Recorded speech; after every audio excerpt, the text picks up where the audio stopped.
ख्रिस्ती जीवन जगत असताना, ख्रिस्ती जीवनाचं पालन करत असताना आणि ख्रिस्ती जीवनाची वाटचाल करत असताना आपण अनेक उत्साहांना सामोरे जात असतो, आपण अनेक सणांना सामोरे जात असतो.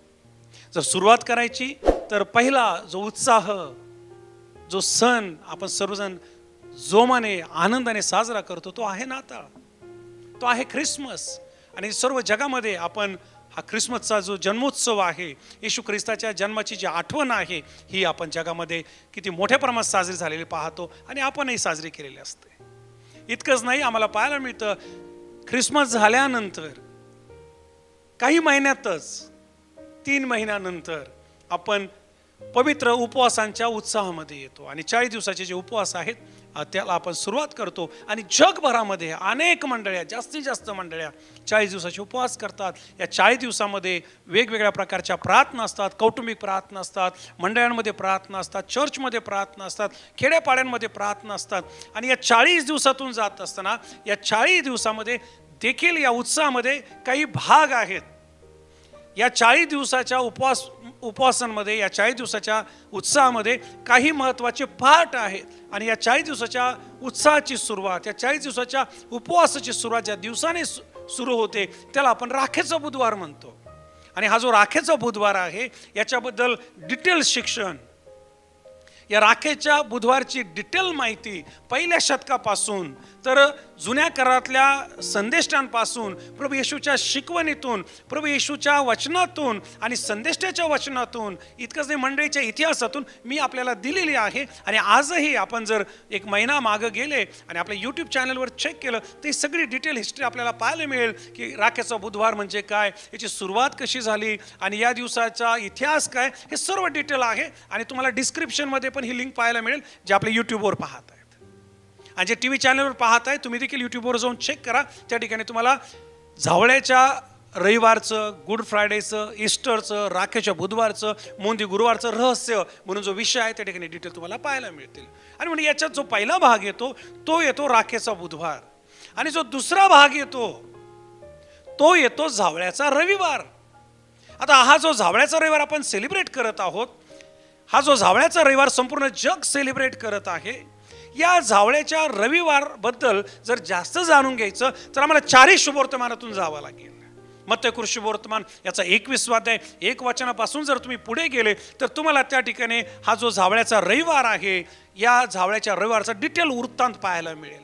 मार्कचं शुभवर्तमान याचा 11वा अध्याय 1 पासून 11 पर्यंत जर तुम्ही पाहिलं तर याही ठिकाणी मार्कच्या शुभवर्तमानात सुद्धा तुम्हाला हा जो झावळ्याचा रविवार आहे, झावळ्याचा जो जय उत्सव आहे याचे डिटेल तुम्हाला त्या ठिकाणी पाहायला मिळतील. आणखीन जर आपण पुढे गेलो लूका शुभवर्तमान याचा 19वा अध्याय 28 वचनापासून पुढे या लुकाच्या शुभवर्तमानात देखील आपल्याला हा जो झावळ्याचा रविवार आहे याच्याबद्दलचा वृत्तांत आणि शास्त्रभाग पाहायला मिळेल. आणि 4थं शुभवर्तमान योहान शुभवर्तमान याचा 12वा अध्याय आणि 12 ते 15 वचन याही ठिकाणी तुम्हाला हा जो झावळ्याचा रविवार आहे याच्याबद्दलचा वृत्तांत आणि शास्त्रभाग पाहायला मिळेल. मजेची गोष्ट, चर्च 4ही शुभवर्तमानामध्ये झावळ्याच्या रविवारचा उल्लेख आणि वृत्तांत आम्हाला पाहायला मिळतो. कल्पना करा किती महत्त्वाचा हा सण असला पाहिजे, किती महत्त्वाचा हा दिवस असला पाहिजे की 4ही शुभवर्तमानामध्ये आम्हाला याच्याबद्दल वचनं किंवा याच्याबद्दल गोष्ट पाहायला मिळते. अन्यथा तुम्ही जर पाहिलं की 2 शुभवर्तमानात एखादी गोष्ट सापडेल, 2 शुभवर्तमानात सापडणार नाही. एखाद्या शुभवर्तमानात एखादा वृत्तांत सापडेल, दुसऱ्या शुभवर्तमानात सापडणार नाही. पण झावळ्याचा रविवार हा येशू ख्रिस्ताचा यरूशलेममध्ये गाडावर बसून केलेल्या दिवसाचा हा जो रविवार आहे याचा वृत्तांत 4ही शुभवर्तमानाने याची नोंद घेतलेली आहे. आणि म्हणून लक्षात ठेवा हा ख्रिस्ती मंडळीसाठी आणि चर्चसाठी अतिशय महत्त्वाचा अशा प्रकारचा आहे. झावळ्याचा जो रविवार आहे या झावळ्याच्या रविवाराला इतर नावं देखील देण्यात आलेत. याच रविवारला अनेक ठिकाणी ब्रँचेस संडे असं म्हणतात. ब्रँचेस म्हणजे फांद्यांचा रविवार, ज्याच्यामध्ये आम्हाला झावळ्या आणि फांद्या पाहायला मिळतात. आणि म्हणून याला ब्रँचेस संडे अशा प्रकारचं देखील म्हणतात. याला पाम संडे म्हणतात, याला विक्टोरियस संडे अशा प्रकारचं म्हणतात. आणि इतकंच नाही, याला शाउटिंग संडे असं देखील म्हणतात, कारण या रविवारमध्ये आम्हाला घोषणा देखील पाहायला मिळतात. आणि इतकंच नाही, आम्ही जर अजून पुढे गेलो तर हा जो उत्साह आहे, हा जो सण आहे, हा जो दिवस आहे, याचं एक अट्रॅक्शन आहे, याचा एक जोश आहे, याच्याबद्दल मंडळीला एक कुतूहल आहे. आणि आम्हाला पाहायला मिळतं की हा झावळ्याचा रविवार येणार म्हटला तर मंडळीमधली जी कमिटी आहे, प्रमुख लोक आहे, ते आदल्याच दिवशी रानात जातील, खेड्यात जातील, झावळ्याचे झाडं शोधतील आणि त्या ठिकाणी त्या फांद्या तोडतील. त्या ज्या फांद्या आहेत, ते जे झावळे आहेत, त्याला चर्चमध्ये घेऊन येतील. आल्यानंतर ज्या आमच्या बहिणी असतात, महिला असतात, त्यातून छोट्या छोट्या पानांना त्या वेगळ्या करतील, त्या फांद्यांना त्यामध्ये चिरतील आणि त्यातून ते छोटे छोटे क्रॉस तयार करतात, त्याचे छोटे छोटे वधस्तंभ तयार करतात. आमचे जे तरुण लेकरं आहेत ते चर्चमध्ये सर्वत्र गेटवर असेल, चर्चच्या खिडक्या असतील, चर्चचा पुढचा विधीचा भाग असेल, वेगवेगळ्या ठिकाणी या ज्या झावळ्या आहेत त्याला बांधतात आणि डेकोरेट करतात, क्रॉसचे चिन्ह करतात, हृदयाचे चिन्ह करतात. आणि या प्रकारे आम्हाला पाहायला मिळतं की या ज्या झावळ्या आहेत याला त्या ठिकाणी डेकोरेट केलं जातं. आणि इतका याचा फेवर आहे किंवा इतका याचा उत्साह आहे की त्याच्यामध्ये मग्न होऊन जातं माणूस.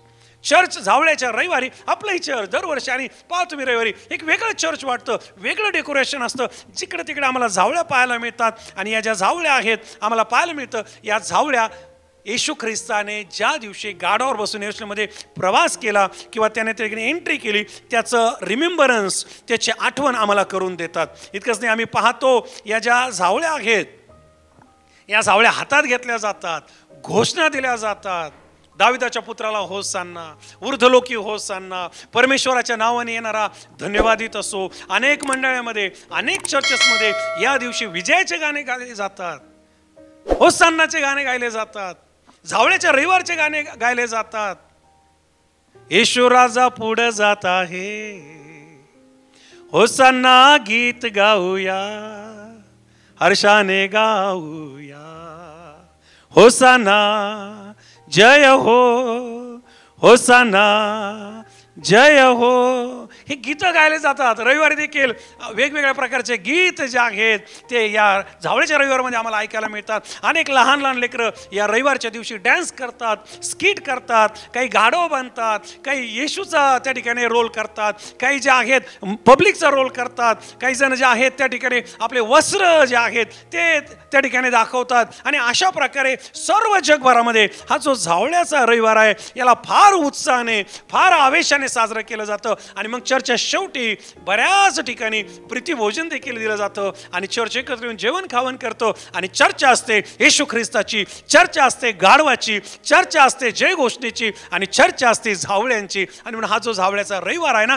हा झावळ्यांचा या सर्व विविध अंगाने, विविध भागाने भरलेला हा झावळ्याचा रविवार आहे. इतकंच नाही, आम्हाला पाहायला मिळतं या झावळ्याचा जो रविवार आहे, या झावळ्याच्या रविवारसाठी काही देशांमध्ये त्या ठिकाणी झावळ्याचे झाडं नाही आहेत, त्या देशातच झावळ्याचे झाडं नाही आहेत. आणि म्हणून त्या ठिकाणी ते ऑप्शन म्हणून झावळ्याच्या ऐवजी ते कोकोनट ट्री वापरतात, नारळाच्या ज्या फांद्या आहेत ते वापरतात. काही देशांमध्ये झावळ्या पण नाहीत आणि नारळ पण नाही आहेत. त्या ठिकाणी ते सॉलो ट्री नावाचं एक झाड आहे, झावळ्याच्या रविवार सारखंच आहे, त्याचा ते वापर करतात. एक विलो ट्री नावाचं झाड आहे, त्याचा देखील ते वापर करतात. आणि एक यू ट्री नावाचं झाड आहे. हे सगळे नावं तुम्ही चेक करा, हे नावं तुम्ही चेक केल्यावर तुमच्या लक्षात येईल झावळ्याच्या जो फांद्या आहेत त्याप्रमाणेच हे जे झाडं आहेत ते असतात. आणि म्हणून त्या देशामध्ये झावळ्या नसल्यामुळं या गोष्टींना ते यूज करतात. आणि म्हणून काही लोक याला यू संडे म्हणतात, कारण त्या ठिकाणी त्यांच्याकडं यू ब्रँचेस असतात, काहींकडं सॉलो ट्रीज असतात, काहींकडं विलो ट्रीज असतात. परंतु झावळ्याचा उत्साह, झावळ्या असो किंवा नसो तो काही कमी होत नाही. आणि त्या ठिकाणी फांद्या असो किंवा नसो तो काही कमी होत नाही. लिटरल त्या ठिकाणी गाढव असो किंवा नसो तो काही कमी होत नाही. कारण हा उत्साह दुसरा तिसरा कोणी स्थापन केला नसून, याची सुरुवात दुसरी तिसरी कोणी केली नसून तुमच्या आणि माझ्या प्रभू येशू ख्रिस्ताने स्वतः झावळ्याच्या रविवारची सुरुवात केलेली आहे. आता अजून एक खूप महत्त्वाची गोष्ट लक्षात घ्या, त्याने हे नाही म्हटलं की तुम्ही नेहमी हे करा, परंतु एक गोष्ट निश्चित आहे की येशूने हे केलंय. येशू ख्रिस्त स्वतः गाढवावर बसला, येशू ख्रिस्त स्वतः गाढवावर बसून यरूशलेम जय उत्सवाने आला आणि त्याची आठवण म्हणून मंडळी जी आहे ती याचं सेलिब्रेट करते किंवा मंडळी जी आहे याचा हा जो आठवणीचा दिवस म्हणून पाळते. जसं मी मंडळीच्या इतिहासाकडे येतो आणि मंडळीचा इतिहास म्हणल्यानंतर ज्या चर्चमध्ये आपण बसतो, मी या चर्चच्या इतिहासाबद्दल बोलत नाहीये किंवा ज्या शहरात आपण राहतो या शहरातल्या चर्चेच्या इतिहासाबद्दल बोलत नाही. जेव्हा जेव्हा मी मंडळीचा इतिहास म्हणतो लक्षात ठेवा, तेव्हा तेव्हा तुम्हाला पहिल्या शतकात जायचंय. आणि पहिल्या शतकात गेल्यानंतर तुम्हाला पहिली मंडळी डोळ्यासमोर आणायची. ही जी पहिली मंडळी आहे हिची स्थापना स्वतः पेत्राने केली होती. आणि आम्हाला पाहायला मिळतं की जसं पवित्र आत्मा त्यांच्यावर आला, आम्ही पाहतो की पेत्र उठून उभा राहिला, त्याने संदेश दिला आणि 3000 लोक जे आहेत ते मंडळीमध्ये सभासद झाले. ही होती पहिली मंडळी. मग 5000 लोक आले आणि जे 12 प्रेषित आहे, जसं जसं देवाने यांना चालवलं यरूशलेममध्ये, यहुद्यामध्ये, शमरोनामध्ये आणि पृथ्वीच्या शेवटापर्यंत ते पसरत गेले. आणि जिकडे जिकडे ते गेले लोक येशूवर विश्वास ठेवत होते, लोक येशू नावात बाप्तिस्मा घेत होते, त्यांना पवित्र आत्म्याचं दान मिळत होतं आणि लोकांची देवाच्या मंडळीमध्ये भर पडत होती, नवीन आत्म्यांची मंडळीमध्ये भर पडत होती. ही आहे पहिली मंडळी. 2000 वर्षा मागे जाऊया, पहिल्या शतकातली मंडळी. आता प्रश्न हा पडतो की हा जो जावळ्याचा रविवार आहे, ज्याचा एवढा मोठा जगभरात उत्साह साजरा होतो, पहिल्या मंडळीचा जावळ्याचा रविवार कसा असला पाहिजे?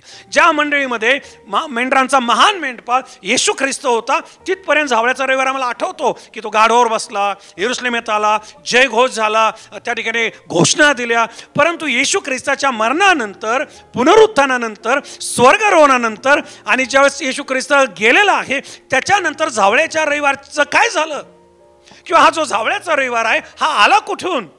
येशू ख्रिस्ताने तर कुठेच म्हटलं नव्हतं जावळ्याचा रविवार जो आहे पाळा किंवा पाळू नका. मग हा जो जावळ्याचा रविवार आपण 2000 वर्षानंतर देखील पाळत आहोत, याचा इतिहास देखील मंडळी आम्हाला माहिती पाहिजे.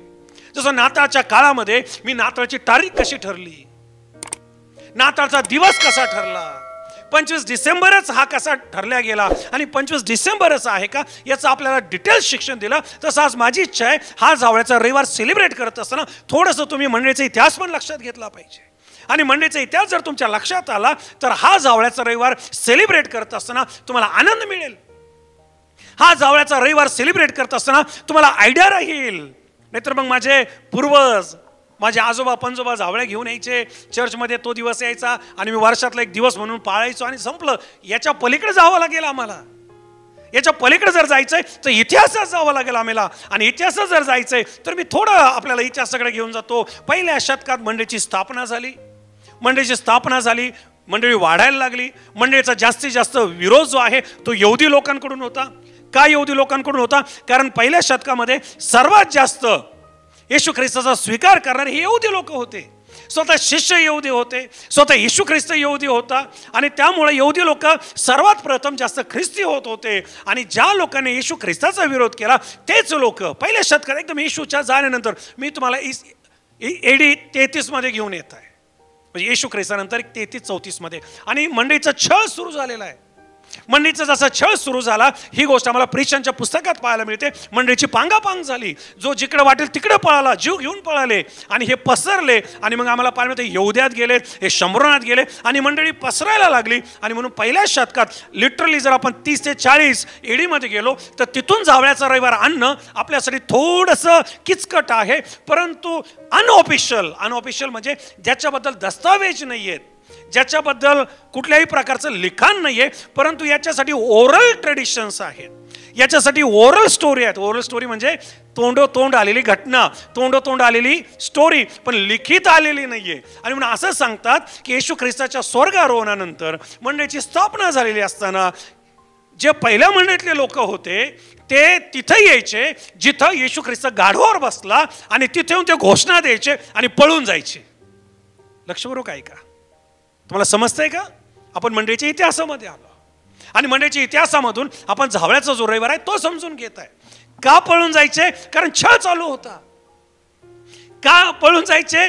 कारण मारून टाकत होते, जाळत होते, चिरत होते, सिंहापुढे टाकत होते आणि वेगवेगळे प्रकार केले जात होते. जे रोमन बादशाह होते, मग तो निरो असेल, तो दोमित्यान असेल, हे जे सुरुवातीचे रोमन बादशाह झाले, यांना चर्च नको होतं, यांना पालक नको होते, यांना प्रेषित नको होते. आणि म्हणून तरी काही लोक हिंमत करून त्या ठिकाणावर यायचे, घोषणा द्यायचे आणि पळून जायचे. अशा प्रकारची ओरल स्टोरी आहे, याच्याबद्दल दस्तावेज नाही.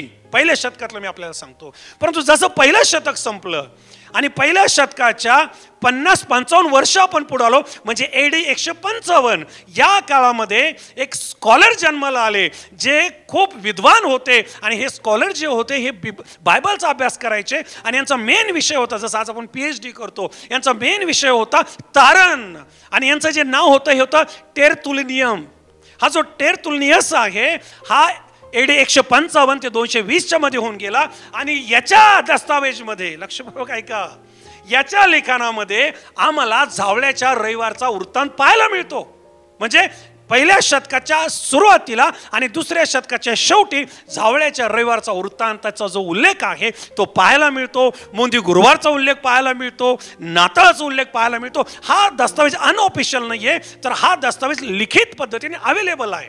पहिल्या शतकात मी आपल्याला सांगितलं की मंडळीचा छळ चालू होता, मंडळीची स्थापना झालेली होती, भयंकर विरोध होता, लोकांना मारून टाकत होते. म्हणून झावळ्याचा रविवार ज्या प्रकारे आज आपण साजरा करतो तसा पहिल्या शतकात साजरा झाला नाही. पण जेव्हा मी दुसऱ्या शतकात येतो त्या ठिकाणी उल्लेख आहे की जे स्कॉलर आहेत, ज्यांनी अभ्यास केला होता, त्यांनी याच्यावर भर दिला आणि त्यांनी याचं पालन केलं. असा स्लाइडली जो वृत्तांत आहे तो अवेलेबल आहे.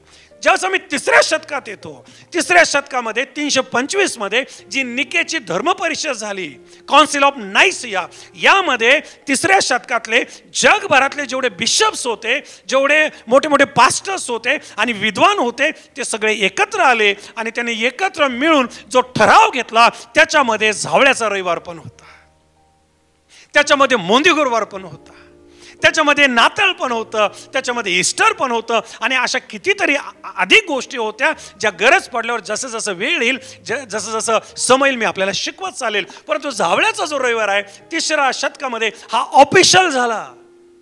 कारण तिसऱ्या शतकामध्ये देवाची कृपा अशी झाली होती की विरोध करणारे जे रोमन बादशाह होते आता तेच ख्रिस्ती झाले होते. आता जे छळत होते तेच येशूचं नाव घ्यायला लागले होते. येशूची किमयच अशी आहे, येशूचा सामर्थ्यच असं आहे, जो छळतो ना शौलाचा पाऊल व्हायला वेळ लागत नाही. जे त्रास देतात ना देव त्यांच्या जीवनात बदल करतो, त्यांनाच दाखवून देतो तो किती महान आहे. आणि कॉन्स्टंटाईन हा जो बादशाह आहे हा उघडपणे पुढे आला. याला एक स्वप्न पडलं, या स्वप्नामध्ये याने एक झेंडा पाहिला, त्या झेंड्यावर क्रॉस होता, याला आकाशामध्ये येशू ख्रिस्ताचं चिन्ह दिसलं आणि याने उघडपणे त्या ठिकाणी येशू ख्रिस्ताचा स्वीकार केला. आणि आता अख्खं रोमन साम्राज्य जे आहे तेच ख्रिस्ती झालं होतं आणि आता मोकळीक मिळाली होती. आणि म्हणून तिसऱ्या शतकामध्ये जो झावळ्याचा रविवार साजरा झाला तो थोडा वेगळ्या प्रकारचा होता. पहिला झावळ्याचा रविवार स्वतः येशू ख्रिस्ताने साजरा केला धूमधडाक्यामध्ये. दुसरा झावळ्याचा रविवार आम्हाला पाहायला मिळतो की मंडळीतले काही लोक त्या ठिकाणी जायचे, लपून छपून घोषणा देऊन पळून जायचे किंवा त्या ठिकाणी जाऊन ते आठवण करायचे, पण उघड नाही, कारण विरोध होता. ही ओरल ट्रॅडिशन आहे. परंतु ज्यावेळेस आम्ही ऑफिशियल ट्रॅडिशनकडे येतो तर आम्हाला 155 ते 220 मध्ये जो स्कॉलर पाहायला मिळतोय तेरितुलस याने त्या ठिकाणी ऑफिशियल याचा उल्लेख केलेला आहे. आणि तिसऱ्या शतकात ज्यावेळेस आम्ही येतो, तिसऱ्या शतकामध्ये आम्हाला पाहायला मिळतं की स्वतः भाषाच ख्रिश्चन झाल्यामुळे आता मोकळीक मिळाली. आणि तिसऱ्या शतकात जो झावळ्याचा रविवार साजरा झाला तो अशा प्रकारचा होता की पूर्ण यरूशलेममध्ये आणि यरूशलेमच्या आजूबाजूच्या परिसरामध्ये जेवढे नगर आहेत, जेवढे वार्ड आहेत, जेवढ्या वस्ती आहेत, जेवढ्या गल्ल्या आहेत, जेवढ्या बोळी आहेत, जगभरातून विशेष करून जेवढे ख्रिस्ती बिशप्स आणि लोक आहेत ते सगळे या दिवशी त्या ठिकाणी जमायचे. आणि त्या ठिकाणी आम्हाला पाहायला मिळतं की ते गल्ल्या बोळ्यातून निघून यायचे, सगळे येऊन यरूशलेमच्या मंदिराजवळ जमायचे. तिथं जमल्यानंतर ते घोषणा द्यायचे, दाविदाच्या पुत्राला ऊर्ध्वलोकी होसान्ना, परमेश्वराच्या नावाने येणारा धन्यवादित असो. तिसऱ्या शतकात या घडामोडी घडायला लागल्या आणि आम्ही पाहतो इथंच थांबत नव्हते, तर ते त्या ठिकाणी चालत चालत चालत तिथं यायचे जिथं येशू ख्रिस्त गाढवावर बसला, तिथे येऊन ते घोषणा द्यायचे. आता ते घाबरून पळत नव्हते, आता त्यांना भीती नव्हती, कारण आता राजा त्यांच्या संग होता. आता त्यांचा जो देश आहे किंवा ज्या ठिकाणी ते राहत होते, आता जग जे आहे ते ख्रिस्ती धर्माच्या अंडरमध्ये आलेलं होतं. आणि उघडपणे सेलिब्रेशन होत होतं. लेकरं येत होते, झावळ्या घेऊन येत होते, नाचत होते, बँड बाजा वाजवत होते आणि तिथून चालत चालत चालत बेतफगीतून निघायचे आणि जो जैतुनाचा डोंगर आहे ते डोंगरावर जायचे जिथून येशू ख्रिस्ताचं स्वर्गारोहण झालं. आणि तिथं जाऊन त्या डोंगरावर जाऊन ते आराधना करायचे, शास्त्रवचन वाचायचे, गीत गायचे, भक्ती करायचे, संदेश दिला जायचा आणि त्या ठिकाणी या झावळ्याच्या रविवारची सांगता व्हायची. बोलो येशू मसीह की, बोलो येशू मसीह की. मागच्या 3 ते 4 आठवड्यापासून मी या सगळ्या गोष्टींची तयारी करत आहे. मागच्या 3 ते 4 आठवड्यापासून मी या गोष्टींचा अभ्यास करत आहे फार प्रयत्नपूर्वक.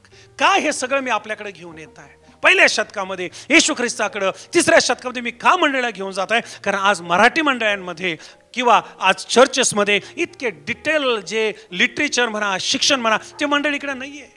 सण आला म्हणून आला, गेला म्हणून गेला. नाताळ आला म्हणून आला, गेला म्हणून गेला. जावळ्याचा रविवार त्याने केलं म्हणून मी केलं. परंतु माझी इच्छा आहे की माझ्या मंडळीने आणि जे आम्हाला चॅनलच्या माध्यमातून, यूट्यूबच्या माध्यमातून पाहतात, यांना प्रॉपर अंडरस्टँडिंग आली पाहिजे, प्रॉपर आयडिया असली पाहिजे की जावळ्याचा रविवार कसा कसा कसा आमच्यापर्यंत आला. चला आपण अजून पुढे जाऊया. 3ऱ्या शतकानंतर आम्हाला पाहायला मिळतं की मंडळी वाढत वाढत गेली. 3रं ते 5वं शतक, हे जे शतक आहे ना, हे स्वार्थ प्रसाराचं शतक आहे. हे जे शतक आहे ना, हे देवाच्या राज्याच्या वाढीचं शतक आहे. 3रं शतक ते 5वं शतक जगभरामध्ये ख्रिश्चनिटी पसरली. प्रत्येक देशामध्ये शुभवर्तमान गेलं. जगभरामध्ये शिष्यांचे शिष्य पोहोचत होते. आफ्रिका खंड देवाकडे आला, एशिया खंड देवाकडे आला, युरोप खंड देवाकडे आला. असं एक देश नव्हता जिथं शुभवर्तमान गेलं नाही. आणि असं सांगतात की भारतामध्ये हा जावळ्याचा रविवार कधी आला किंवा भारतामध्ये याची स्थापना कधी झाली, तर अशी एक आख्यायिका आहे, अशी एक स्टोरी आहे की 5व्या शतकामध्ये, म्हणजे जवळजवळ आजपासून 1500 वर्ष अगोदर हा जो जावळ्याचा रविवार आहे हा आपल्या भारतात आला. आणि भारतातल्या मंडळींनी देखील याची त्या ठिकाणी उत्साह केलाय किंवा त्याचा त्या ठिकाणी त्यांनी एन्जॉय केलाय किंवा तो सण म्हणून त्यांनी पाळलाय 5व्या शतकामध्ये. बोलो येशू मसीह की, जोर से बोलो येशू मसीह की. आणि इतकंच नाही, आम्ही पाहतो की अशा प्रकारे 5व्या शतकापर्यंत हा जावळ्याचा उत्साह, हा जावळ्याच्या रविवारच्या सणाचा उत्साह जगभरात पसरला होता. आणि जगभरामध्ये हा जावळ्याचा रविवार येशू ख्रिस्ताची आठवण म्हणून, येशू ख्रिस्त माझा राजा आहे याची आठवण म्हणून, येशू ख्रिस्त हा राजांचा राजा आहे याची आठवण म्हणून जगभरात घोषणा सुरू झाल्या, जगभरामध्ये आनंद सुरू झाला, जगभरामध्ये उत्साह सुरू झाला. आणि म्हणून मला आपल्याला परत सांगू द्या की हा जो जावळ्याचा रविवार आहे याला फार मोठा इतिहास आहे. हा जो जावळ्याचा रविवार आहे याला फार मोठं बलिदान आहे, याच्या मागे फार मोठं कुर्बानी आहे, याच्या मागे फार मोठे आम्ही पाहतो की याच्या मागे फार मोठी मोलाची शिकवण आहे. कारण या जावळ्याच्या रविवारची सुरुवात स्वतः येशू ख्रिस्ताने केली, स्वतः येशूने हा पाळला आणि स्वतः येशूने याचा त्या ठिकाणी आम्ही पाहतो की शिष्यांना आणि त्या ठिकाणच्या लोकांना हे करायला लावलं. आणि त्याने म्हटलं मला याची गरज आहे, मला याची गरज आहे. आणि जावळ्याचा रविवार समजून घेत असताना मी आपल्याला 1ल्या शतकातून कितव्या शतकात घेऊन आलोय? Very good. आपण 5व्या शतकात आलेलो. 5व्या शतकानंतर जे 6वं आणि 7वं शतक आलं, परत एकदा लक्षात घ्या तुम्ही. 1ल्या शतकामध्ये जावळ्याचा रविवार पाळणं फार कठीण होतं, कारण छळ चालू होता. म्हणून काही जे हिम्मतवाने त्या ठिकाणी यायचे, घोषणा द्यायचे किंवा त्या ठिकाणी यायचे, थांबायचे आणि निघून जायचे, कारण छळ भयानक होता. परंतु 2ऱ्या शतकामध्ये, 1ल्या शतकाच्या शेवटी आणि 2ऱ्या शतकाच्या सुरुवातीला याचा उल्लेख आम्हाला पाहायला मिळतोय, जो ओरल ट्रॅडिशनमध्ये आणि 3ऱ्या शतकामध्ये रिटर्न ट्रॅडिशनमध्ये, डॉक्युमेंटरीमध्ये याचा उल्लेख आम्हाला पाहायला मिळतो. स्वतः कॉन्स्टंटाईन आणि इतर जे बिशप्स आहेत यांनी मिळून हा पाळावा असा जी.आर. काढला. आणि त्यानंतर आता जगभरातून मंडळी येरुशलेममध्ये यायला लागली, सगळे एकत्र जमायला लागले, मंदिरासमोर यायला लागले, घोषणा द्यायला लागले, तिथून चालत चालत बेतफगेला यायला लागले, जिथं येशू गाडावर बसला तिथं थांबायला लागले, तिथं होसांना गायला लागले, जय जयकार करायला लागले. आणि हे करून मग ते डोंगरावर चढायला लागले. कोणता डोंगर? जिथून येशू कुठे गेला होता? स्वर्गात गेला होता. आणि तिथं संध्याकाळ होत असताना किंवा दिवसाचा शेवट होत असताना ते आराधना करायचे, वचन बोलायचे, संदेश दिला जायचा, गीत गायला जायचे आणि त्या ठिकाणी सांगता व्हायची. आणि अशा प्रकारे जावळ्याचा रविवार संपायचा. परंतु आम्ही जेव्हा 6व्या आणि 7व्या शतकात येतो, या 6व्या आणि 7व्या शतकामध्ये जावळ्याच्या रविवारमध्ये 2 बदल झाले. 2 बदल प्रामुख्याने करण्यात आले. ते असे की आता जावळ्याच्या रविवारची भक्ती जी आहे संध्याकाळच्या ऐवजी सकाळी सुरू केली गेली. आणि जी फेरी आहे ती देखील आता रात्रीची नाही तर पहाटची सुरू केली गेली. आज जर आपण पाहिलं तर आपल्या ज्या फेऱ्या निघतात, कधी निघतात? जावळ्याच्या रविवारच्या फेऱ्या पहाटे निघतात. परंतु 1ल्या शतकामध्ये, 2ऱ्या शतकामध्ये, 3ऱ्या शतकामध्ये असं नव्हतं. 5व्या शतकापर्यंत संध्याकाळी फेरी निघायची. आणि फेरी कुठून कुठं निघायची? येरुशलेमेतून निघायची, बेतफगेला जायची आणि तिथून ती जैतुनाच्या डोंगरावर जायची. परंतु 6व्या 7व्या शतकामध्ये याच्यात बदल करण्यात आला. आता सगळे लोक येरुशलेमला जात नव्हते, सगळे तिथं करत नव्हते, तर जे ते ज्या त्या देशात आहे तिकडे करायला लागले. आणि संध्याकाळच्या ऐवजी आता सकाळची भक्ती व्हायला लागली. लोक सकाळचे एकत्र यायला लागले. सकाळची भक्ती झाल्यानंतर सगळे त्या ठिकाणून चालत मार्चिंग करायला लागले. आणि मार्चिंग करून मग आम्ही पाहतो की त्या ठिकाणी तिची सांगता व्हायला लागली. आणि संध्याकाळची जी फेरी आहे ती आता पहाटे निघायला लागली. तुमच्या लक्षात येतं मी काय सांगत आहे? अशा प्रकारे 6व्या आणि 7व्या शतकामध्ये आम्ही हे बदल पाहतो. 8व्या शतकामध्ये अजून एक प्रमुख बदल या जावळ्याच्या रविवारमध्ये झाला. आणि हा जो बदल होता, या जावळ्याच्या रविवारला याच्या तुलनेचं अजून एक नाव दिलं गेलं. आणि हे जे नाव होतं, हे नाव होतं डोमिनिका. हे जे डॉमिनिका नाव आहे, याला जर अजून थोडं सिंपल करायचं तर जसा कार्निवल असतो, कार्निवल तुम्ही जर गोवा कार्निवल पहा, आफ्रिका कार्निवल पहा, या कार्निवलमध्ये वेगवेगळे डेकोरेशन केले जातात. 26 जानेवारी तुम्ही आठवा, अजून सोपं करून तुम्हाला सांगतो. 26 जानेवारीला राजपथावर आपल्या देशाची ताकद दाखवल्या जाते. वेगवेगळ्या राज्याचे त्यांचे जे प्रमुख त्या ठिकाणचे उत्साह आहेत त्याचे चित्र त्या ठिकाणी दाखवले जातात. आठवतं का तुम्हाला? त्याच प्रकारे हा कार्निवल असतो. आणि म्हणून जावळ्याच्या रविवारला अजून एक नाव दिलं गेलं, आणि हे जे नाव आहे डोमिनिका, हा डोमिनिका कार्निवल सारखा होता. आणि आता जावळ्याच्या रविवारमध्ये अजून भर पडली होती. ती भर होती रंगबेरंगीपणाची.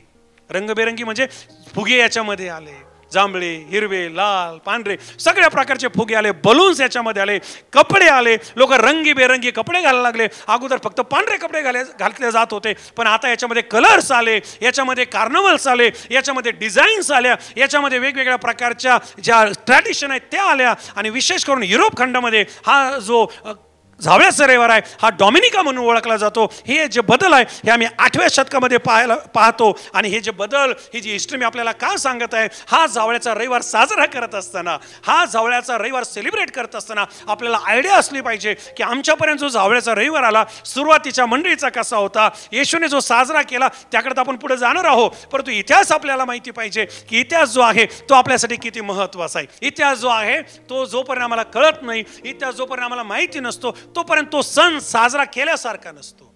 जेव्हा आम्हाला इतिहास कळतो की हा जावळ्याचा रविवार नेमका काय आहे, कसा आहे, तर तो सण साजरा करायला, तो उत्साह साजरा करायला आम्हाला सोपं जातं, किंवा त्याची अंडरस्टँडिंग व्यवस्थित असते आणि आम्ही त्यामध्ये एन्जॉय करू शकतो. जीवन बदलणारे संदेश, आपल्याला आशा देणारे संदेश आणि आपल्याला देवाच्या जवळ नेणारे संदेश ऐकण्यासाठी आमचं जे यूट्यूब चॅनल आहे पास्टर दीपक थोरात या नावाने, या चॅनलला सबस्क्राईब करा, लाईक करा, इतरांपर्यंत शेअर करा. याद्वारे आपल्या जीवनामध्ये मोठ्या गोष्टी झाल्याशिवाय राहणार नाही. God bless.